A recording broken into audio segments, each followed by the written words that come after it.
You know that feeling when you hear your name being shouted from outside and your gut tells you something stupid is about to go down?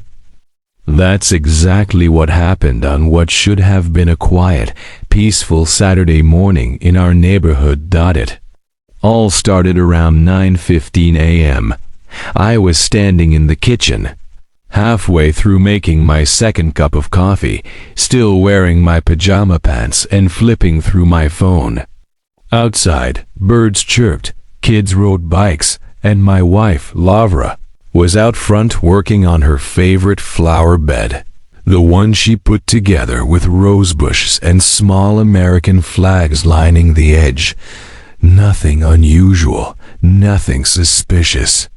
Just another regular weekend. Except in our neighborhood, nothing ever stays peaceful for long when Karen is around. Yes, HOA. President Karen. The name alone probably tells you everything. She's the self-appointed protector of the community, with a clipboard in one hand and a complaint letter in the other. She's the type who will measure your grass, photograph your recycling bins, and hand out citations like she's on a power trip. And this time, she wasn't holding back. What triggered her? Not a loud party, not a car parked on the curb, not even a barking dog. It was my wife, specifically, my wife wearing a legally holstered firearm on her hip on our own property. Now let me be very clear. Lavra wasn't flaunting it. She wasn't pointing it or waving it. She was simply outside in jeans, a flannel shirt, and her service weapon holstered at her side. It was routine for her. You see, Lavra is a law enforcement officer. Not just any officer. She had recently been promoted to commander. She was off duty that morning, but like many officers, she still carried legally under state law, especially when working around the house. But Karen didn't see a trained officer. She saw a threat. I first heard the voice, loud, screeching, and unmistakably Karen, yelling from the sidewalk in front of our yard. "Excuse me. EXQUUUSEME. Why are you carrying a gun?"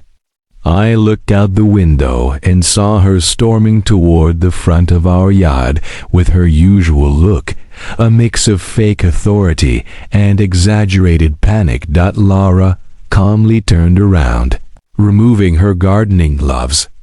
"Good morning," she said politely. "I'm on my own property, ma'am. This is legal." Karen was already pulling out her phone. "I'm calling the police. You can't just walk around with a gun out like some cowboy. There are children here." Lavra didn't even flinch. "You're welcome to call. Just let them know you're reporting an off-duty officer standing on her private property, legally carrying a licensed firearm." But Karen didn't want logic. She wanted drama. She was already dialing 911, raising her voice, saying things like, "Greater than yes. There's a woman here, in front of my house, carrying a firearm. No, I don't know if she's dangerous, but she looks like she's ready to use it." It was laughable. But it wasn't funny. Not really. Not when you think about how fast situations like this can go wrong. A miscommunication, an assumption, and someone ends up hurt. I ran outside just as she ended the call. "Karen, are you serious right now?" I asked, already knowing the answer. "She has a gun," she snapped, pointing at Laura like she was standing over a body. "This is a peaceful neighborhood. Guns make people uncomfortable." "That's your personal feeling," Lavra replied calmly. "Not the law." Karen shook her head in disgust. "You people think you're above the rules. Just wait until the police get here. You'll see. I couldn't believe it. She was so determined to create a scene that she just called the police on the police and had no idea. Within 5 minutes, 2 patrol cars rolled into the neighborhood. Lights on, slow roll, just like they were expecting a real threat. I watched as neighbors peeked through blinds, some coming out onto 2 porches. And there was Karen, standing tall like she was about to get her big gotcha moment. As the first officer stepped out, I recognized him immediately. Officer Daniels. A good man, professional, friendly, honest. And also one of the many officers trained and promoted under my wife's command. Karen started speaking before he could finish stepping out. She's right there. That woman, she's armed. I don't know if she's dangerous, but she's standing in the open with a weapon. Daniels didn't even reach for his belt. He took one glance at Lavra and paused. "Commander?" he said with surprise, then added, with a smile, "Good morning." Karen's face froze. Her mouth opened, but no words came out. The second officer walked up and greeted Lara just as warmly. "Didn't know you lived in this part of town. Everything okay?" Lara smiled. Everything's fine, just a misunderstanding." That's when it clicked for Karen. Her wide eyes darted back and forth as the words slowly escaped her mouth. "Wait, Commander?" Daniels nodded, arms crossed. "Yes, ma'am. Commander Lavra Taylor. She's our new division commander. And she has every legal right to carry that weapon, especially on her own property." You could almost hear Karen's ego deflating like a balloon in slow motion. You'd think that by now, Karen would have realized the gravity of what she'd done. But no, she doubled down, like it was her life mission to save the neighborhood from a threat that never existed. The irony was almost painful. As Laura stood there calmly, chatting with the officers who clearly respected her, Karen couldn't stop fidgeting. Her hands clenched the phone, her jaw locked tight. She kept looking back and forth between my wife and the patrol cars like she was stuck in a dream that was quickly turning into a nightmare. "You're telling me," Karen finally blurted out, "that she can just stand outside with a gun like that, and no one's going to arrest her?" Officer Daniels took a breath, the kind you take when you're trying to be patient with someone who clearly doesn't get it. "Ma'am, not only is it legal under state law for licensed officers to carry, but Commander Taylor is our superior. She's the division commander. She's also off duty and on her own property. There's no violation here." "But this is a family neighborhood," Karen snapped. "What if kids saw her? What if someone thought she was a threat?" That's when the second officer, Officer Ruiz, joined in. "Karen, it's important to understand that fear isn't the same as a crime. You can't just call 911 every time something makes you uncomfortable, especially when that something is completely legal." At that moment, more neighbors started stepping out, attracted by the flashing lights and the commotion.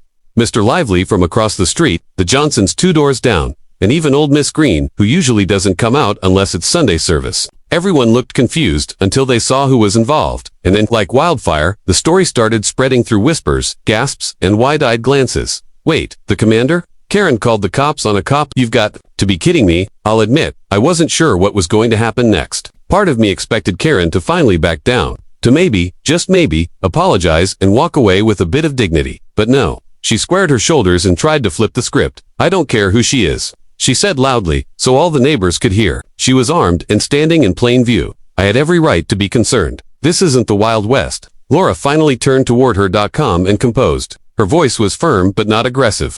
"Karen, let me explain something clearly. I have the legal right to carry this weapon. I am fully licensed, trained, and responsible for public safety in this district, including this very neighborhood. The only reason I didn't knock on your door earlier about the recent HOA complaints was because I believed in letting things slide. But you've made this personal." Karen's eyes flicked nervously. "Complaints? What complaints?" That's when Mr. Lively spoke up from across the lawn. "Oh, come on, Karen. Everyone knows about the ridiculous citations you've been handing out. You fined me for putting my trash cans out 30 minutes early. You told my niece her car was too loud for a family community. And you wrote me up for having a Halloween pumpkin on the porch in November, Miss Green added with a chuckle. I mean, it was Thanksgiving week. Karen's face turned a shade of pink that only embarrassment can paint. It was clear now she'd lost the room. She wasn't the protector of the community anymore. She was the problem everyone had been tolerating in silence. Until now, Daniels turned back to her and said firmly, "Ma'am, unless you're filing a formal complaint for something that's actually illegal, there's no reason for us to be here. This call was unnecessary. Please refrain from using emergency services for non-emergency situations in the future." That was the final blow. Karen let out a dramatic huff, shook her head, and stomped away like a child denied dessert. As she walked back toward her house, neighbors stepped aside, watching her pass like she carried the plague. Her phone was still clutched in her hand, probably trying to figure out how her plan had completely backfired. Meanwhile, Laura turned back to the officers and said with a soft laugh, "I'll write this one up for the training manual. We've got a section about overreactive civilians. This'll be a good case study." Daniels and Ruiz both laughed, clearly relieved that things hadn't escalated into anything dangerous. "Commander, if you need anything," Daniels said, "don't hesitate. And if Karen keeps harassing you, let us know. It's one thing to complain, it's another to target someone out of ignorance." "Thanks, officers," Laura nodded. "I'll handle it from here." After the patrol cars pulled away, the mood shifted. Neighbors started walking up, some shaking Laura's hand, others just expressing disbelief. Did that really just happen? She had no idea who she was messing with. You handled that like a boss. And she did. She always does. But the most powerful moment came when a young mom from 3 houses down, someone who had just moved in a month ago, approached Laura and said, "I was honestly scared when I saw the lights. But seeing you stand there, calm and collected, you made me feel safe. Thank you." Laura smiled. "That's what I'm here for." And just like that, the neighborhood saw her in a new light. Not just the woman in jeans pulling weeds, not just my wife, but the one person who could stay cool under pressure, even when the pressure came from a so-called HOA leader. Karen thought she was protecting the neighborhood from danger, but what she really did was show the entire block exactly who the real protector had been all along. When the word commander left Officer Daniels' mouth, it echoed louder than the flashing lights on the squad car ever could. Karen blinked like someone had splashed cold water in her face. She froze, mouth open mid-sentence, trying to process what had just been said. You could almost see her internal wiring short-circuiting as reality began sinking in. Wait, Commander?" she stuttered, staring at Laura like she had suddenly transformed into someone else entirely. Daniels nodded, giving Karen the same tired look a teacher gives a student who just realized they'd been arguing with the principal. Double quotes, "Yes, ma'am, Commander Laura Taylor. She runs our department's operations division, trains our officers, leads investigations. She's one of the most respected figures in this region's law enforcement." Karen's hands dropped to her sides. She was still holding her phone, but it looked like it had turned to stone in her palm. Her lips moved, but no sound came out.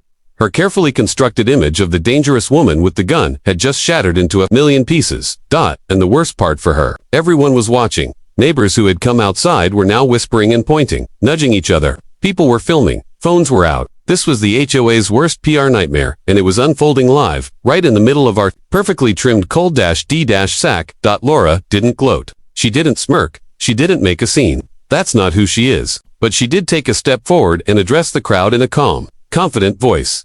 For those who may be wondering, she began, "I'm a fully commissioned officer.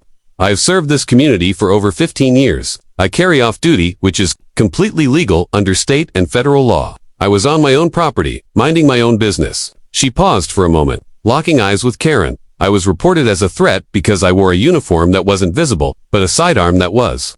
What happened today wasn't about safety. It was about perception, fear, and judgment. And that's something we need to talk about, not just as a neighborhood, but as a country." There was a long silence. Even the breeze seemed to pause. Then applause. Genuine, spontaneous applause from about half the neighbors watching. Not loud or dramatic, but enough to make Karen flinch. She turned slowly and walked away, her eyes focused on the ground like it might swallow her whole if she stared long enough. But it wasn't over. Later that evening, after the neighborhood quieted down, I was sitting on our front steps with Laura, drinking coffee again, this time on purpose. We talked about how fast things had spiraled, how something as innocent as gardening in the front yard while legally armed had almost turned into a full-blown confrontation. "Did you see her face when they called me commander?" Laura asked with a slight grin. "I wish I could have taken a picture," I laughed. "Frame it, put it in the living room. Title it, 'Oh no, I messed up.'" Laura chuckled, but then grew thoughtful. "It's funny, but it's also kind of sad. How many people like her just see a woman with a gun and assume the worst. They don't see training. They don't see a protector. they just see danger. She was right. This wasn't just a petty HOA drama. This was a window into a much bigger issue. Judgment without facts. Fear without reason. Control without understanding. The next day, I thought the story might be over, but I was wrong. Turns out, word had traveled fast. That night, someone posted the video clip of the confrontation on a local community Facebook group. It started with a caption that read, HOA President Karen calls the cops on off-duty. Commander backfires spectacularly within hours. It had over 400 comments. People from all over the town started chiming in. Some defended Karen, but most were outraged. She's lucky Commander Taylor is a professional. This could have ended very differently. What kind of person calls 911 without even asking a question first? This Karen needs to resign from the HOA yesterday. And then, as if the online pressure wasn't enough, something unexpected happened. An anonymous letter appeared in every mailbox on the block, typed. No name, no signature, just facts. It outlined the full timeline of what happened. It explained Laura's credentials, her right to carry, and Karen's history of overreaching behavior. It encouraged residents to call a special meeting to review the HOA leadership and possibly take action.